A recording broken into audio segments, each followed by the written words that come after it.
জেলখানা, সেই জেলখানাতে শ্রম দিতে হয় আমায় 16 আনা। লোহা তো নয়, টাকা দিয়ে বানানো জেলখানা, জেলখানাতে শ্রম দিতে হয় আমায় 16 আনা।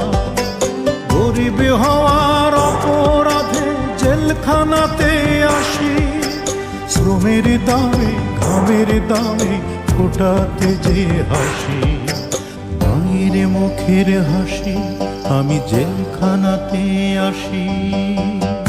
মা গো মা।